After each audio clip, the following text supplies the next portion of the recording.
Okay, I had to go ahead and change some of the settings here. So I'm just going to go ahead and set this up real quick, let people know where we are. And then we're going to be talking about audiation today. So I want to talk about why audiation matters, some of the things I've learned, why I'm creating these audio-based courses, and how audiation can help you as a composer. And let me just copy this link and send a brief message to everybody. The live streaming didn't work on the link I created, so I have to do a little more research and figure out how that works.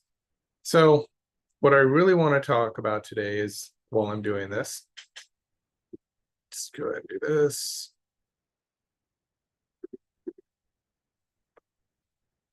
Let's let everybody know where I am now.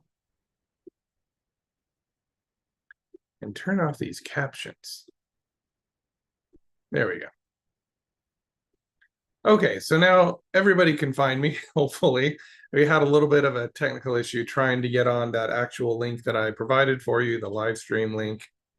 It didn't really connect, so I just had to go live this way. So let me just pull this up so that if you have any questions, I can answer them. All right, here we go. All right, so feel free to ask me any questions as I'm talking to you today. I really don't have anything scripted or scheduled for this. I was just going to come on here and talk about audiation until I didn't feel like I had anything else to say. So a lot of people, I think before we even get started, they want to know what audiation is. So audiation is very simply when you can hear sound internally. And then there are various definitions of audiation that can change the way that you actually perceive your approach to audiation. So if you're going with Edwin Gordon, he is the person responsible for coining the term back in the 80s. He uses something called music learning theory. So what this is it follows sort of a sequential learning process that allows students to internalize melody, rhythm, and harmony. And he does it very incrementally.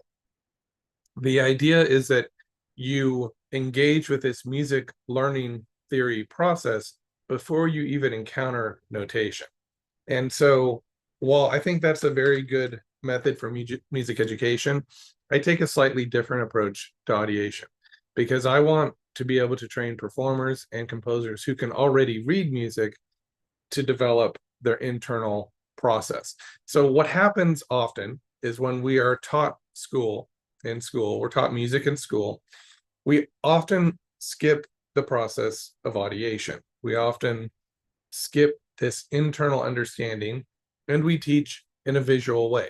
We say, here is middle C on the staff, E, G, B, D, F are the names of the lines. If you look between the lines, you see your face. We do these sorts of things to try and teach music. But what ends up happening is we develop this really theoretical understanding of music, but we don't have this sort of internal world that we can create if we approach audiation first. So what ends up happening is we have people that miss a step. So you'll have somebody who has years and years of experience and maybe even a composer, and they are missing that critical aspect of just simply how do you hear music in your mind. And one of the things that I've wanted to do for a very long time is to create a completely audio-based audiation course that takes you through the principles of audiation. You start there, you go into Counterpoint because Counterpoint helps composers to be able to hear multiple independent lines. And really, if you know Counterpoint, then you understand how to create harmony. Because when you follow the basic guidelines of Counterpoint, it naturally creates harmony. Let me show you an example. I have to change the setup real quick.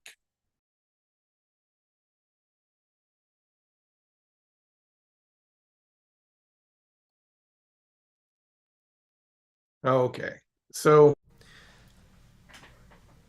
basic 16th century counterpoint. if I have a canis firmus, that's the line that's in the bass. I'll start with maybe a C. So I'll play that C. Now there are various rules for 16th century counterpoint, and then there are ways that we can modify this and make it more flexible. And I want to just demonstrate something first, and then I'll go into kind of why I'm doing this. So in counterpoint, you can start with a fifth above the bass, an octave above the bass, or a unison. So let's say we start with a fifth. I start with this nice harmonic interval. Then let's say the counterpoint moves up to a D. So kind of visualize a C on a staff, treble clef, middle C, and imagine it moving up to D in your mind. Just try and visualize a staff system, see that middle C, go up to that D. All right, now we also have a G on top. So try and in another treble clef staff, if you can do this, imagine a middle C in one and a G in the other. So now you have two staves clearly in your mind, and try and really visualize what that C and that G look like. Here's the C, here's the G. Now try and audiate that. Just hear that C, and then maybe a second or two later, it doesn't have to be at the same time, try and bring that G in while still holding that C out. Sustain it as much as you can. So you have this C and you have this G. That would be a perfectly valid way to start a 16th century counterpoint. So now we're going to the next measure. It's going up to a D in the lower staff. So picture the D. And one of the rules of counterpoint is that when you're in first species, you can use consonances on the downbeats. And the consonances are going to be the third, the sixth, and the fifth, not the fourth. Why not the fourth? Well, there's a lot of explanations that could provide a reasoning for that. One of them that I'm going to give you right now is because if you use a fourth when you get into three-part counterpoint from the bass to any other note, and you follow the other rules of three-part counterpoint, what you end up with in the bass is a second inversion triad. And so second inversion triads are typically not used. And so there's other reasons why the fourth wasn't used, but this is going to be my simple explanation right now why we don't use a fourth as a consonant interval. Because listen to that. It's very unstable. It really sounds like it wants to be this chord or the major version. It wants to fall into another chord. So it's one of the most unstable inversions that we have, that second inversion triad. So we tend to avoid the fourth. So the intervals you can use from downbeat to downbeat are a third, a sixth, a fifth, or an octave. And the fifth or the octave, they're so transparent sounding. They also sound like you're coming to a cadence or a close or a resting point, that we try not to use them unless there's a really good voice leading reason for it. So none of this really matters. What really matters here is the audiation aspect of it. So if we learn to audiate counterpoint, and we start with that C, visualize it on the staff, and the G, and then the bass moves up to D, and we move into a third. What we have is this interval relationship. A fifth, and now a third. And so two chords have been created here, just by following counterpoint rules.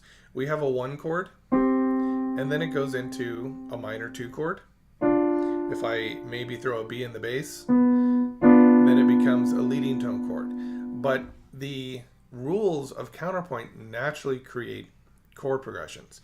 And so counterpoint is one of those things where if you learn it before you learn music theory, or if you've already learned music theory and you haven't learned counterpoint, counterpoint will fill in the missing gap that lets you know why composers made certain choices in their harmonies. There's not many composers who would sit down and say, I'm going to go from a one chord to a predominant, I'll make it a two chord, then a dominant, so we'll go with a five, and a back to one. We can do that if we're improvising and we want to have like a predictable chord progression. That may happen. But most composers, when they sit down and they audiate and they're not using a piano, they're not using an idiomatic approach, they are hearing it in their mind. And one of the best ways you can hear something in your mind is to audiate it, right? To learn how to audiate. And so when we teach audiation later in life, then it helps to fill in these gaps that a lot of people feel like they're missing in their music education. So I like to use audiation a little bit different from Edwin Gordon. Again, he's really the founder of audiation, and he developed the music learning theory approach.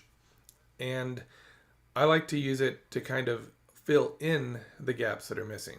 So one thing that people have been asking for a long time is they've been wanting me to create an audiation based course. And I've always wanted to do that where it was completely audio, where there would be no written assignments. So we're using it in a way that's kind of like the Suzuki method. If you know what the Suzuki method is, it's really a way of teaching a student to hear everything and to train by ear. And every person I've ever come across that was trained in the Suzuki method, they could just come into an ensemble and just start playing, and they would be able to pick up and memorize entire concerts just by hearing the person next to them play. And so I always thought that was a really useful skill to have, but the problem came in that they were missing another aspect of their musicianship, which is the notation aspect. So if you gave them some sheet music, unless they were trained, and many of them weren't when they were younger, they didn't know how to read music. So now they have to go and learn music. So in a lot of ways, that's what Edwin Gordon does as well, because he will introduce you to this ability to internalize these tonal and rhythmic patterns before they introduce notation. And I think that without the notation, you're missing a large part of the ability. So what I'm trying to do, or what I am doing in this new course that I'm offering, is it's all audio based. So what will happen is you'll come in and it starts really simple. Because what we're trying to do is I'm trying to teach you counterpoint, form and analysis, and music theory from a completely aural standpoint. So all you have to do is hear. So what that means is we have to increase your musical memory. We have to increase your attention span. We have to increase your ability to focus. And we have to increase your musical memory. We really have to get in there and help you connect to sound in a different way than you're used to. And so it starts really, I'm not going to say basic, but it starts really simple. It starts with simple exercises. And we meet weekly, and what happens is each week I gradually introduce one more step to make it just a little bit harder. We're using micro steps in this course because in order to teach everything from an audio standpoint, we have to develop a strong visual ability to see the staff system in our mind. We have to develop strong aural recall. We don't necessarily need to have good ear training skills. Like, you don't need to be able to identify major or minor chords even, because this course, when taken in conjunction with the audio version of the Flawless course, they work together to build those skills separately. Because ear training and audiation are different. And I actually want to talk about that for a little bit. Ear training is this ability to say, that's major, that's minor. You're able to identify these chord qualities, and that's a fourth, that's a fifth, without having to sit there and think, bum, bum, ba-dum, bum, bum. Okay, that's a perfect fourth. Or bum, bum, bum, bum. Oh, My Bonnie Lies Over the Ocean, that's a major six. Or bum, bum, bum, the NBC thing. Whatever tricks you're using to identify these intervals, you want to be able to just sit there and say, that's a fifth. That's a quality of a fifth. And you can learn to identify the quality of intervals instantly. But it takes kind of a methodical approach. And so ear training is one of those things where you have to ask yourself, how many different ear training programs have I tried? How many of them at some point either just didn't translate to practical usage? Like, you became an expert in that ear training program. And when you were in an isolated environment, maybe with your headphones on, taking those drills, because they're basically just testing you, they're not teaching you, they're testing you. And you are engaging in these drills, but then when you go out to play or you listen to music, it's like a foreign language. It doesn't translate, or it translates, but it's very slow. Okay. So if you've experienced that, the problem here is that you're not being trained in a way that accounts for variations. A lot of your training programs are computer generated sounds. Even if they're using sampled sounds, you're going to hear them in the same exact way. And so every time you hear it, every time you hear a fifth, it's just going to be perfect fifth. It's never sometimes a harder attack, sometimes a softer one that you can barely hear.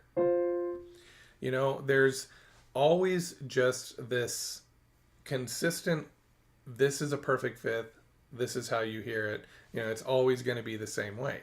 So of course, when you go out into the real world and you try and hear these intervals, you're not able to, because you haven't been trained in a flexible way. You haven't learned what the perfect fifth sounds like. You haven't learned the characteristics of it. You have learned one version of the perfect fifth. And so that's why in my audio course, it doesn't matter if I use an acoustic versus an electric piano. I'll use both, but it doesn't matter what I use.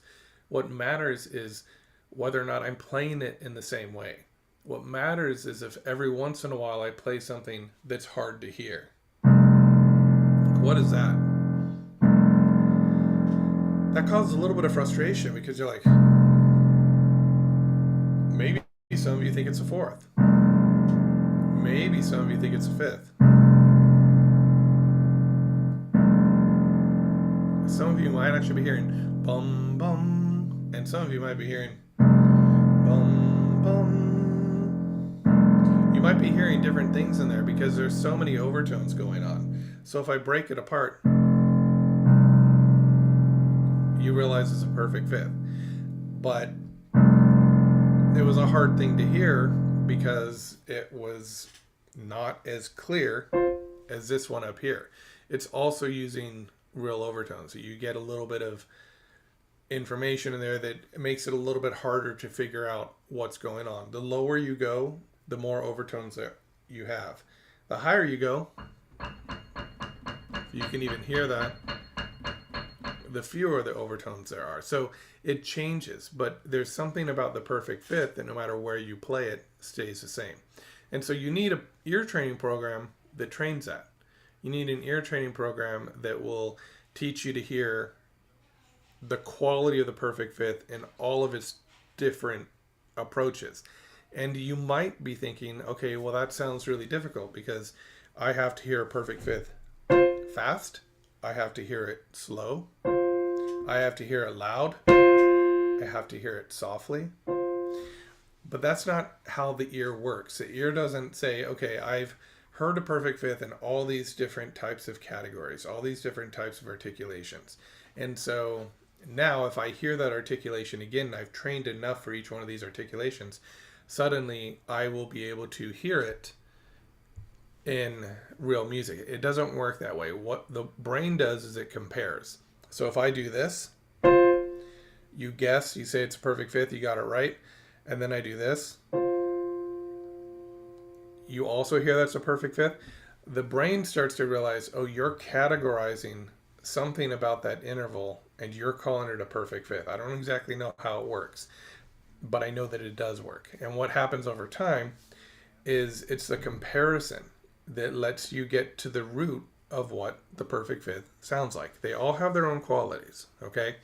So ear training is the ability to break things apart. Like if I play this, you can know it's major, but you also need to be able to go bum, bum, bum. You need to break apart the individual notes to know what it's made up of. And then you need to go a step further. You need to know that's a major third right away, and that's a minor third. So we need to be able to approach ear training in a way that allows us to break apart the music we're hearing and to do it very quickly.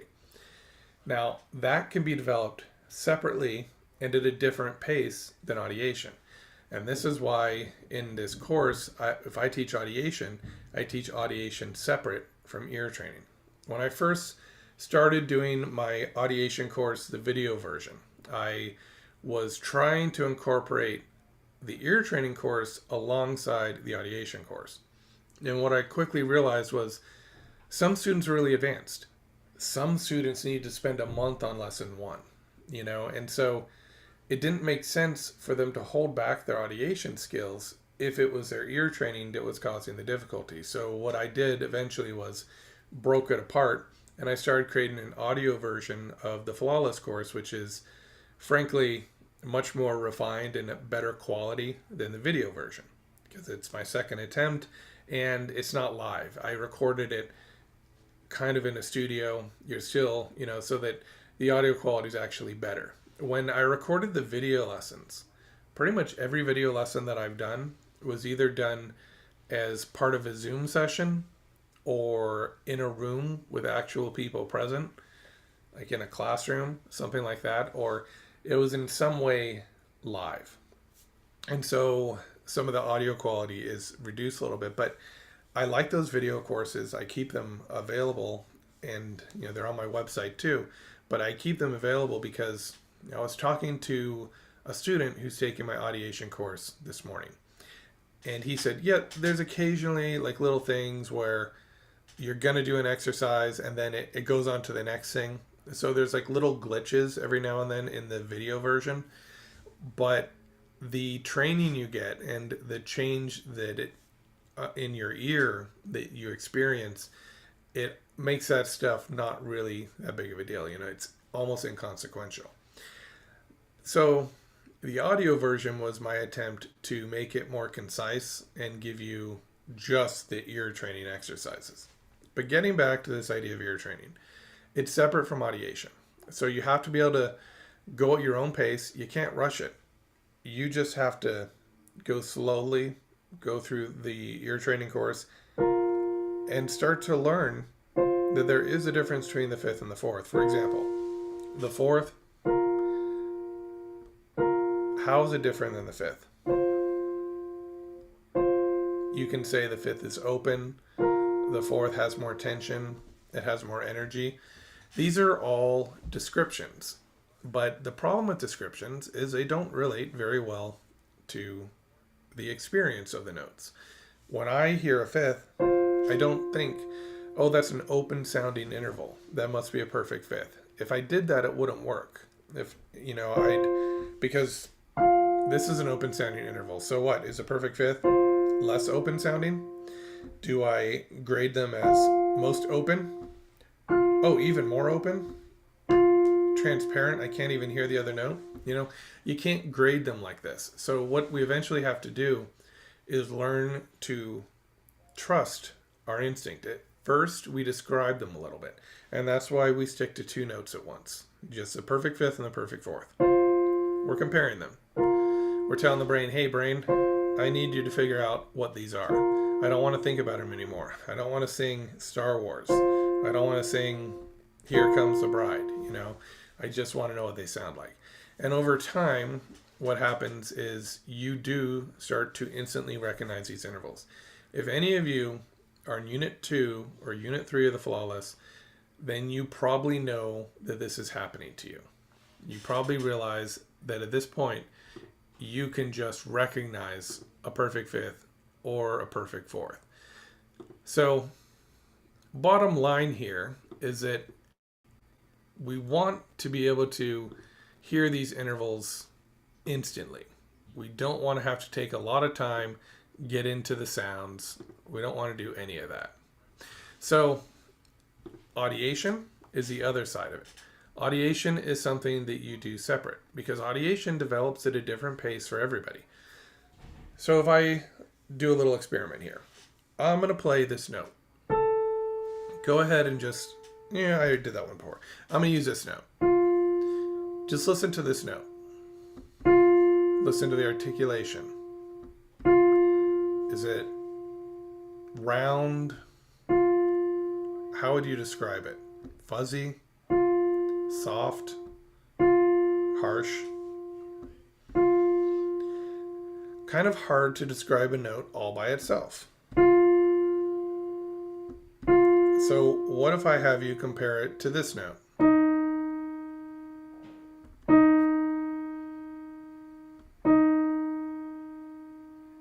And compare it back to this one again. You don't need to describe these notes. You just need to recognize that there is some subtle difference. And that's enough in the beginning. And so then what we'll have you do is try and hear this note internally. So I'm going to play it, and then I want you to try and hear it internally. Okay. How clear was it? Was it kind of soft? Was it kind of fuzzy? Try it again.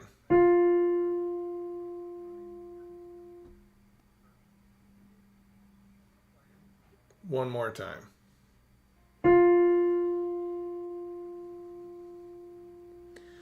Now what I'd like you to try and do is try and make it even more clear. Try and find one more thing about that note that stands out. Something subtle, something unique. Don't bother trying to describe it. Just try and hear it.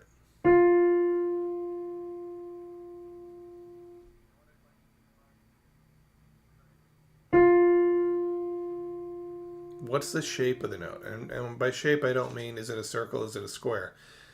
What is the musical shape of that note? What about it makes it unique? We're going to do this for just a few moments here. I'm going to play it. You're going to audiate. Play, audiate.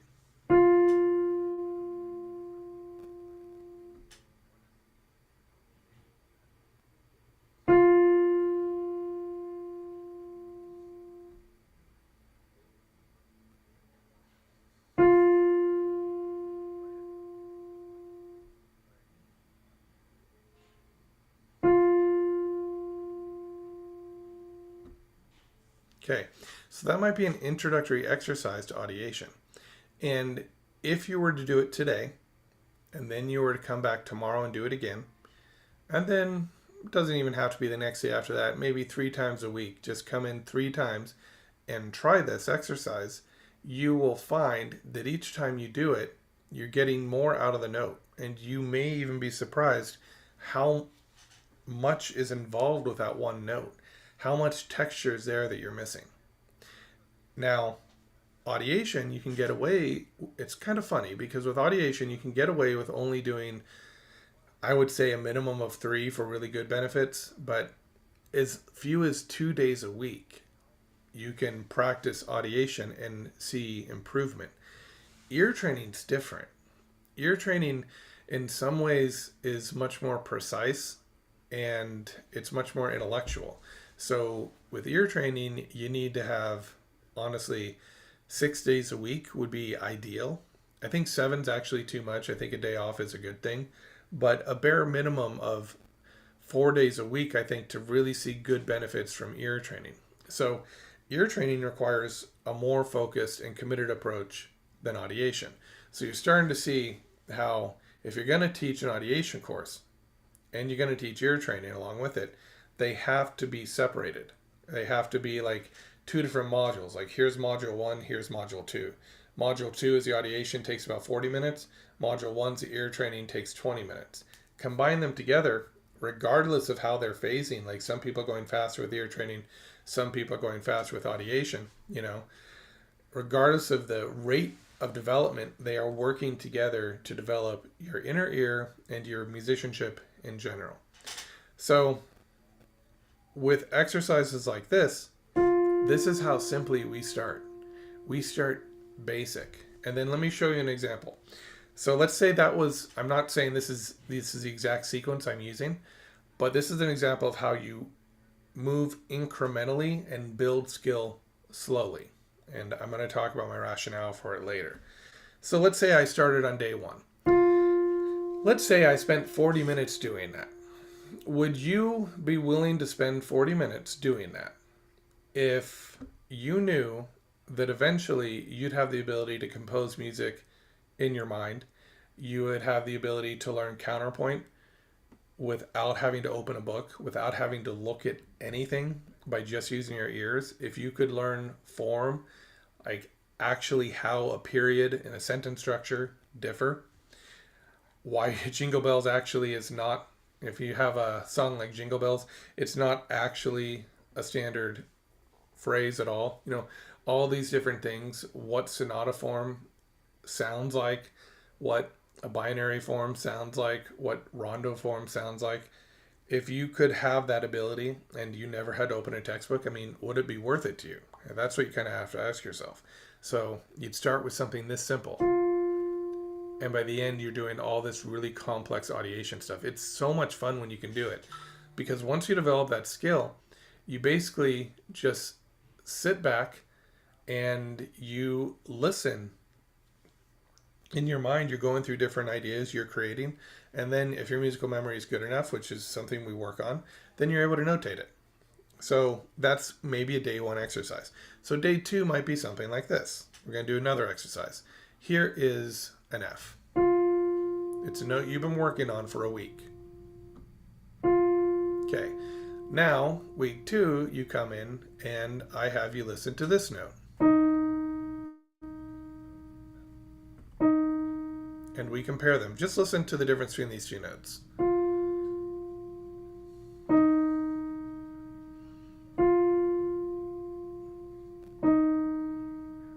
What do you notice? Don't necessarily use words. This is not something where we have to get our intellect involved.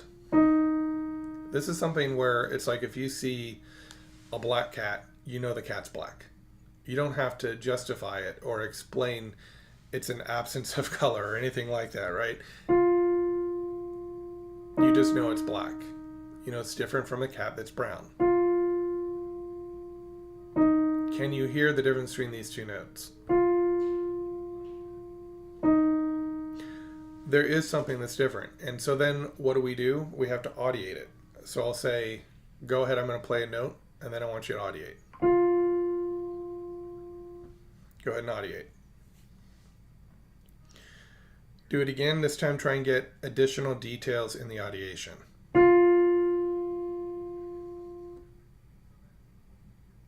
The articulation, the decay, the volume. Try and make it clear. Audiate again.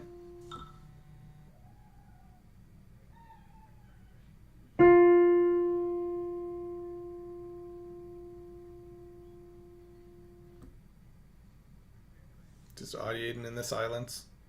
Every time I stop, just audiate. Okay?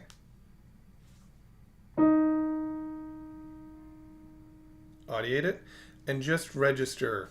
Just say, yep, I heard a difference in sound. It's not that it's higher or lower. There's a difference in the quality of this note. Now audiate it.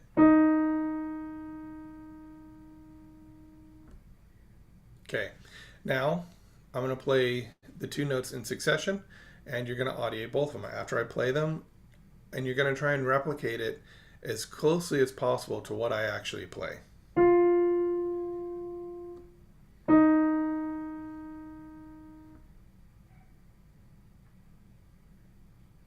Okay, so that's an example of going from one note, going to two notes. And this is not an ear training exercise. It's going to develop your ear. But like I said, audiation complements ear training complements audiation. But what it's really doing is it is getting your internal memory primed to be able to hear more complex things. And so then maybe the next step up would be, let's just say this is the third lesson. Try and hear them together like that. So I'm going to play that again. Listen. Audiate. Try and hear both those notes. Let's try it again.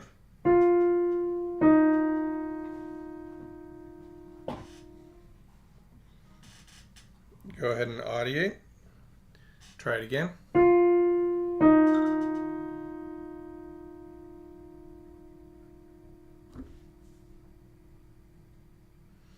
And one more time. That may be the next step. So how do we make it more complicated?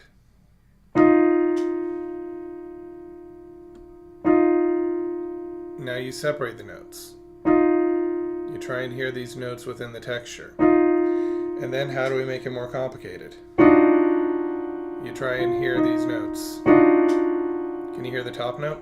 The F. It's an F and an E flat, by the way. F and E flat. Can you hear the F? If I play it, can you hear it?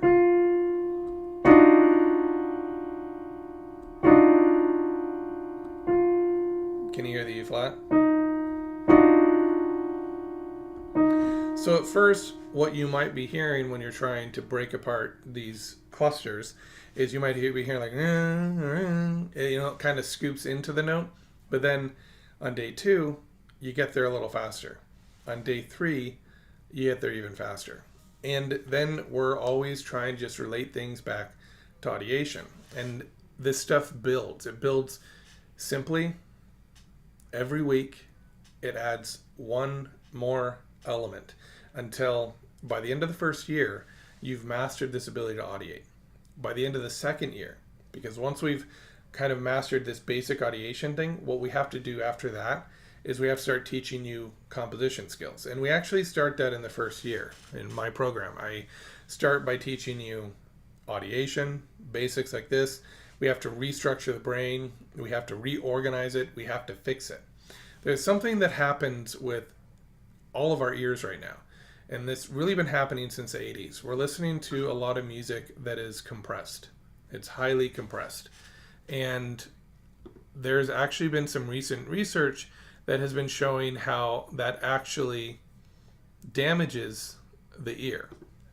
And so one of the ways that we have to kind of fix this is we have to go back to focusing on pure sounds again. And so that's one of the things that I'm working on. But what we have to do in this first year is just develop this pure ability to kind of audiate. You'll start to learn some composition techniques. You'll improve your memory, and you'll improve the sound quality of your inner ear. And then once you go on from there, year 2, that's when we start to get into counterpoint. And we use counterpoint along with other techniques. It's not a year of counterpoint. It's really a year of learning to hear multiple independent lines in our mind so that we can compose music away from a piano. I was talking about this with another student. I've actually brought this up with a few of my students. It just kind of comes up naturally. But if you improvise on the piano versus improvise in your own mind, when you improvise in your own mind, it's very creative. It flows. You come up with ideas that really make a lot of sense. When you improvise on the piano, it can also be very sensical. It could be very logical. But the moment you get anything physical involved, like your hands and your fingers, you start playing idiomatic music. You start doing what your fingers are used to doing. My fingers are used to going from, these two chords, and so that will naturally come out in your music. So you lose a little bit of originality when you compose at the piano. And it used to be that when I was in high school, so I was born quite a while ago. So when I was in high school, many, many, many years ago, I remember reading an article about composers. And it surprised me because they were essentially putting down composers who wrote at the piano. Because it used to be that writing at the piano was seen as kind of a cheat. Much in the same way that using a notation program when those first came out was seen as a little bit of like cheating. Like you're not using your innate abilities. Now it's inevitably going to be using AI as cheating, But what it used to be was that if you couldn't compose completely in your mind, you were somehow not viewed as a real composer. Now, I don't necessarily agree with that, but I understand why that might be the case, because when you compose at a piano, your fingers are doing the work. When you compose in Finale or a notation program, which Finale is gone now, but when you compose in a notation program, it's too easy to just put notes on the page and not be accountable for what those notes are actually saying and how they're actually going to sound in real performance. When you use AI to compose, then you are really just stealing a bunch of other people's ideas, putting it into something kind of new, and then calling it your own. So even in the age of AI, I think that the ability to audiate is going to be the thing that sets you apart. It's going to be the thing that allows you to write more effectively, more coherently, and more clearly. And so it's just, I think it's a really important thing. And I remember, I've been at this trying to figure this out since I would say about 1997 or 8. And so it's been a long time. And I actually put composition aside because I became a little obsessed with understanding how music worked and understanding how we perceive music.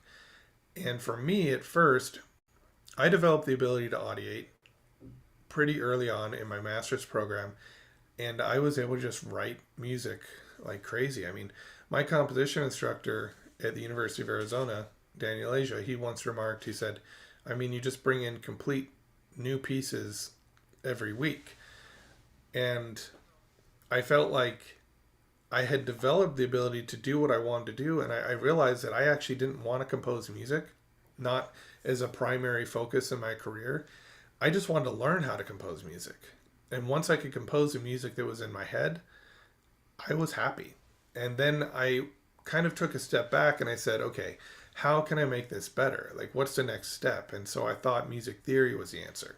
And so I started diving deep into, I talk about Arnold Schoenberg a lot, but that's because he wrote a lot of the really philosophical treatises on harmony. And I went through his book, I did all the exercises, and I found that by doing the exercises, it did improve my ability to hear music. It somehow got into my subconscious and it came out in the music I was writing.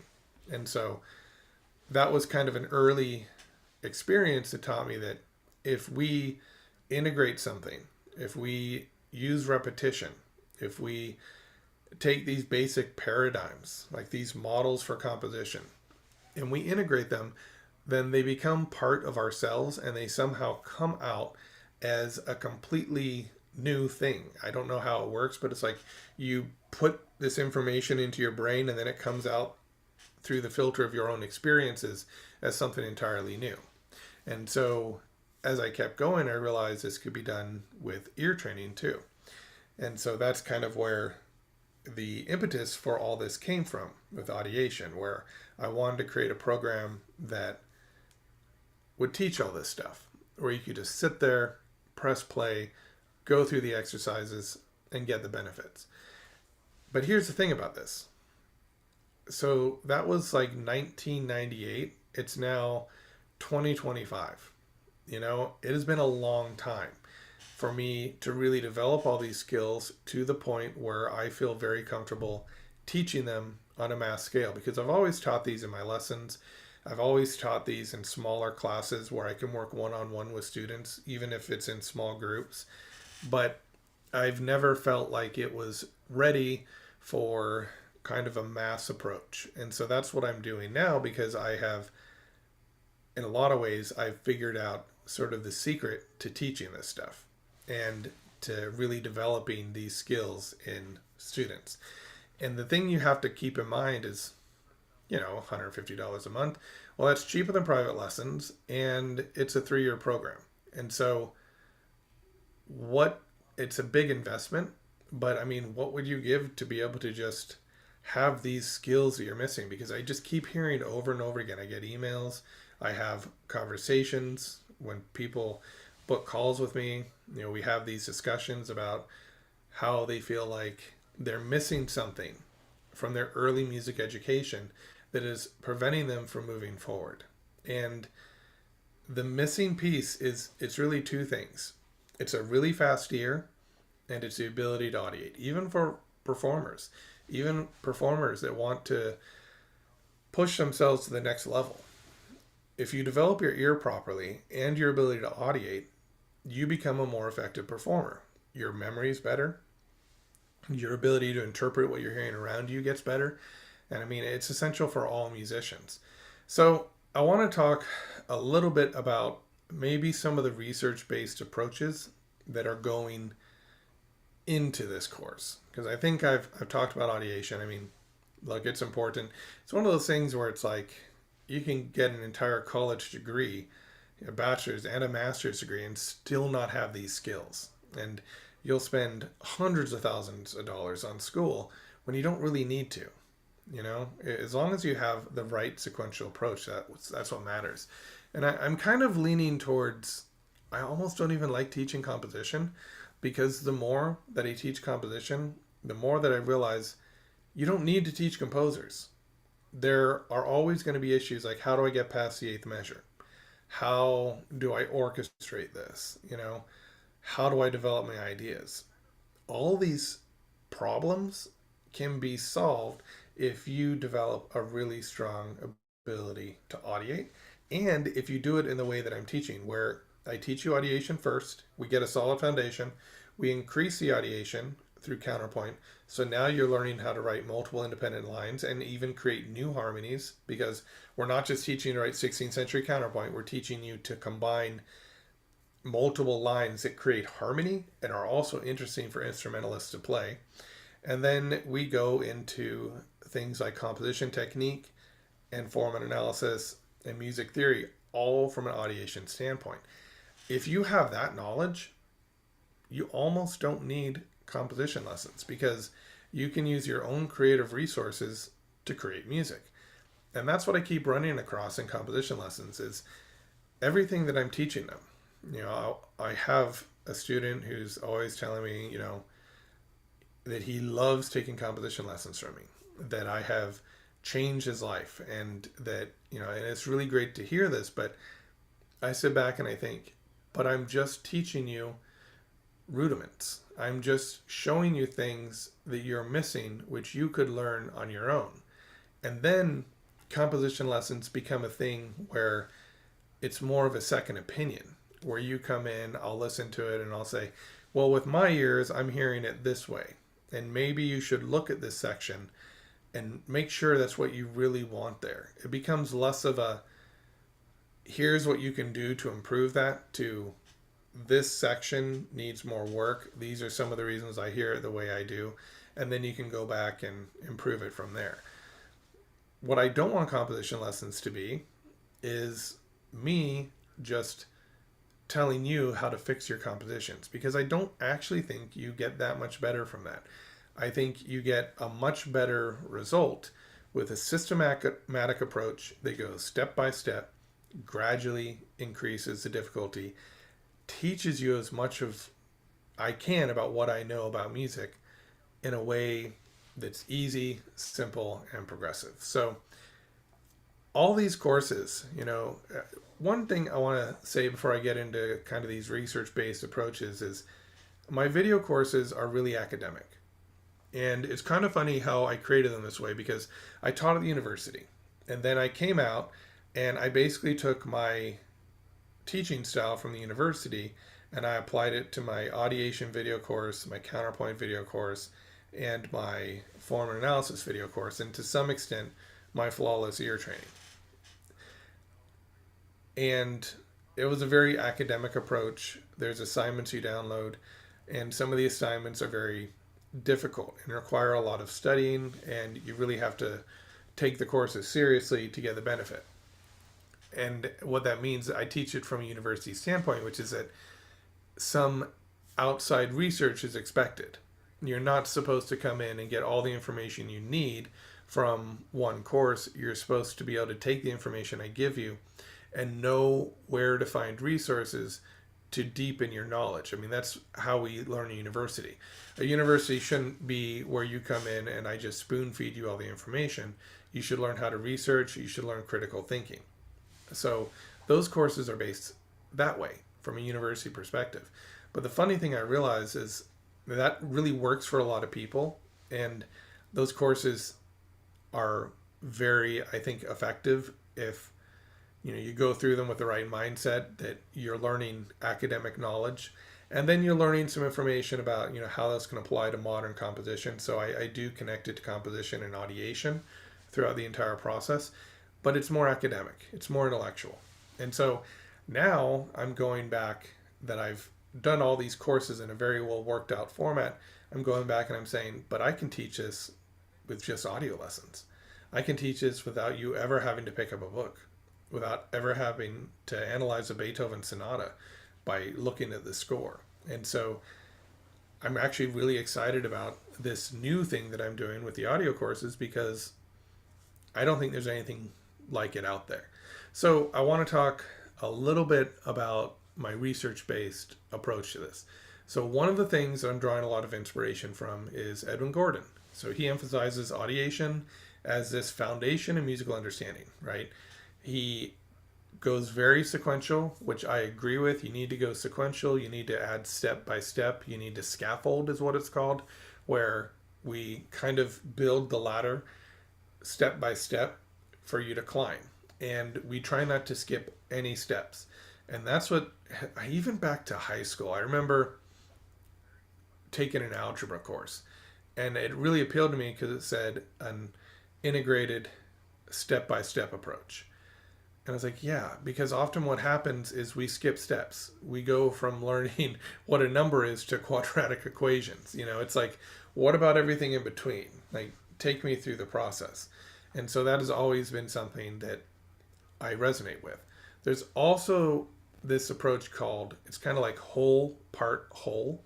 It's this method where you introduce a musical concept broadly, and then you break it down into detailed components before you bring it back into the whole. So, for example, with a chord, this is just a chord. Don't worry about the quality. Just hear it. What does it sound like in relation to this, which is also a chord? Is there a difference? This is a broad explanation. So then we'll say, can you find the bottom note?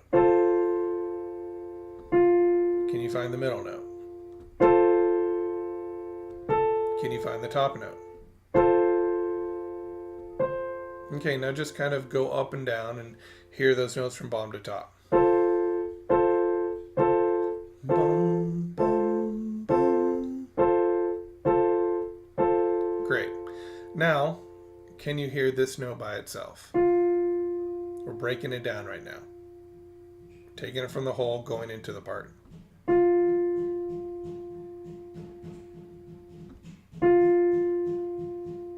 Okay, now can you hear the middle note?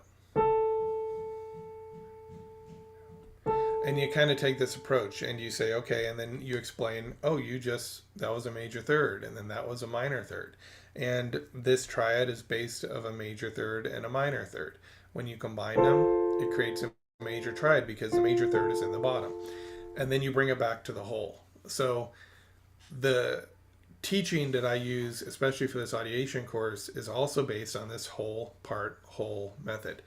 It mirrors structured learning in language acquisition. So this makes it really effective for audiation-based instruction.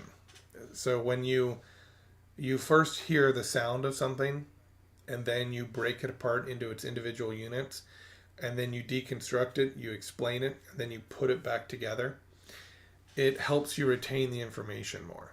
The other aspect of it is notational audiation. There's a lot of research on this, and the research suggests that when students imagine music notation before performing it, they benefit from that. They are able to perform better. Try that. If you have an instrument and you're working on something that you're having a little bit of trouble with, sit down, make sure you can hear it in your mind first. Imagine yourself playing it. Like, really imagine yourself playing it. Every fingering, go slow if you need to. Just imagine yourself performing it perfectly, and then try and play it. Chances are, when you go back to play it, you're going to perform at a higher level. So this method, it kind of strengthens these sight singing and ear training skills by linking visual and audio processing. So you're visualizing a score, you're playing it. You're looking at a score, you're imagining yourself playing it. There's multiple ways we can do this. But in my course, the way we're going to do it is we're going to slowly build your visual ability to see a staff system, to see a score in your mind. And that is how we are going to eventually be able to teach you counterpoint and form and music theory. It's going to be a lot of fun. I mean, this is actually a course that I'm having a ton of fun creating. It's audio only, so I get to get really deeply into the audio aspect of it. And just for the first week's lessons, I probably re-recorded them like 3 or 4 times, and I listened to them and I go through them myself just to make sure the pacing is right and everything is exactly what I want it. So these are my most highly worked out courses that I've ever done. There are no mistakes because I have gone through and I have really made sure that they're as perfect as they can be. It's the same with the audio version of the Flawless course. Those are much more designed towards a mass audience. The video courses, when I first created them, those are really for my university students. They're just supplemental materials.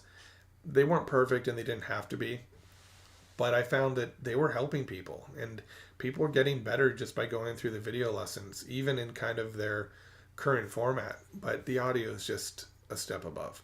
And eventually, I think I may even just offer the video for free somewhere. I still have to figure out how I can do that, but I think that it's good enough to develop your ear. I mean, people that are taking the video course, I've had, I guess, well, a lot of people take it, but I've had like 70 reviews so far, and everybody's saying it's working. And I get a lot of email, and people get telling me that they're glad they came across it, which makes me very happy because it's actually changing the way they hear music. So they work. They're just a little rough, which I actually think helps a little bit, because when things are perfect, it doesn't translate to the real world. That's just my experience, my belief. So let me go over here real quick. All right. So some of the teaching methods that I'm using, just to kind of summarize here, and some of the things that if you're trying to create a course, you really need to focus on doing. You want to have sequential skill development. You want to master foundational skills before progressing to advanced concepts. And I can't tell you how many times I encountered this. When I was teaching in the university, I would teach master's and doctoral level students, and they'd understand advanced concepts, but they'd have something missing, like a huge gap in their knowledge. It was very rudimentary. Things like just being able to quickly identify chords, or knowing what a chord progression is and why it relates to the music. I mean, it was always something fundamental that somehow they skipped over, and it prevented them from dealing with advanced concepts in a truly immersive way. And so that kind of shocked me, because these are students at the top of their field. They're winning awards. They're doing great work out in the community, and they're lacking these basic foundational skills. I would see it a lot. And so that's why we kind of have to rebuild the brain for music. We have to start from the beginning. We have to have a different approach to listening to music than what you're used to. A lot of times we just kind of listen to it passively, or we're like, okay, major triad sounds happy. We want to get away from associations like that. Major chord isn't happy, it's just is. It just is. Minor chord is not sad, although it can be used to write sad music. It's just a different quality. So you want to get past this stuff, and you want to really reapproach all of your training in order to get to the next level. Because if you have plateaued in any way in music, it's because you need to go back and rebuild. And you rebuild stronger. It's like, the tower that comes down and you build it back stronger. The second time you do it, you've learned from the first time and you know how to make it stronger, right? Another thing that I really focus on is mindful listening and audiation exercises. So I encourage students to be able to mentally process music before performing it to enhance their comprehension and retention. So we do a lot of exercises where it's almost a meditation. I hesitate to call it a meditation. It's more like an audiation focus exercise where we're just listening internally. but it is a lot like a meditation where you're just sitting there with your eyes closed, eliminating sight so that you can have the visual aspect in your internal mind and just listening to things. So we do a lot of mindful listening. And then I also think that it's good to emphasize a little bit of historical context and their frameworks. So, for example, my 16th century counterpoint emphasis in the second year, it fits with structured learning models that emphasize these historical frameworks. So, I don't believe in completely reinventing the wheel. Counterpoint exists, counterpoint works. Beethoven didn't write like a Renaissance composer, but he studied counterpoint. Mahler didn't write like a Renaissance composer, but he studied counterpoint. Schoenberg definitely didn't, but he studied counterpoint. So counterpoint is this foundational training that is essential for composers. And I have heard people say, well, why teach counterpoint unless you want to learn to write like Bach? And I just don't agree with that. It's not going to teach you to write like Bach, not if you do it right. What counterpoint will do is teach you to conceptualize sound internally. It'll make you a more effective composer because you're going to be bringing these techniques inside. So the final thing that I really focus on is applied learning and improvisation. So students will audiate before playing or before writing anything down. It's this idea that you don't write anything down unless you've audiated it first. And then ideally, you're using the ear to hear and to break things apart. So you may go to the piano and get your starting pitch for whatever it is you're audiating. And then from there, you really want to focus on visualizing it internally, trying to memorize that mental map of notes, and then copying it from the image to the score. And this is why it takes a while. This is why it takes 3 years, because that is not something you can learn overnight. And if I just sat here and I said, okay, do this for a week, do this for a week, this is month 1, 2, 3, this is how you develop audiation, this is how you hear counterpoint, this is how you hear form, nobody's going to finish a course because it's overwhelming. But the way I've spent a lot of time thinking about this, and I have a step-by-step progression where every week it gets a little bit harder. It doesn't get a lot harder, it gets a little bit harder. And by the end of the 3 years, you've got these skills. And look, it's always possible that I'll add something else. I think Schenkerian analysis, even though we usually say it's only useful for classical music, I don't believe that. It finds linear progressions inside music. It finds the hidden threads that hold a composition together. And I think we can audiate those concepts too. So it's possible I can add additional advanced training, but the core training is going to be 3 years in and you're done. So, I just kind of wanted to talk today about audiation, why it matters, how you can develop it, and how it goes along with ear training. And this is something I've said before, but I'm just going to emphasize it real quick before I go. When you have an ability to audiate, it's at a high level, you can literally close your eyes, and then you can get to kind of that hypnagogic state. These are states where right as you're coming out of sleep or about to fall asleep, you kind of hallucinate a little bit. You may even start to have dreams as you're going into sleep or as you're coming out. Maybe things are a little groggy. The world hasn't yet solidified. When you enter these states or when you're in these states, that's where you can have the strongest ability to audiate. Now, the trick is to get there without falling asleep and to get there and be productive.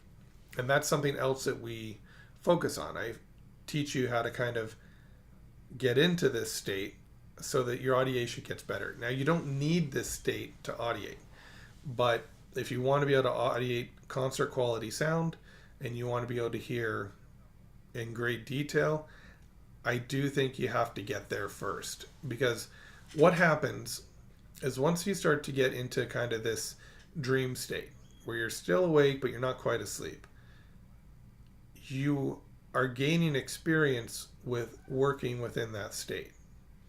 And the more you practice, and it takes a long time, It took me many years, but the more you practice it, the more you can bring that state into the real world.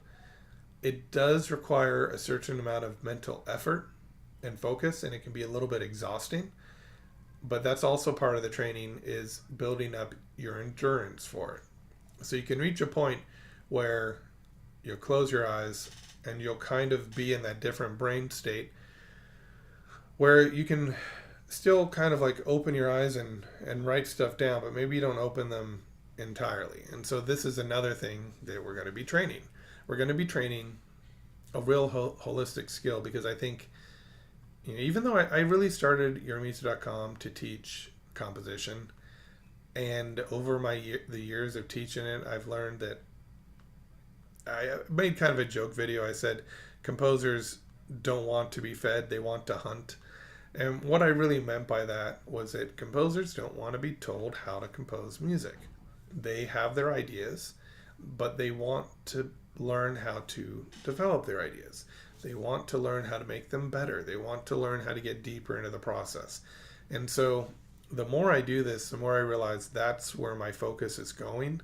It's in creating programs that just teach you these fundamental skills that make you better at composing and performing, because they're related skills.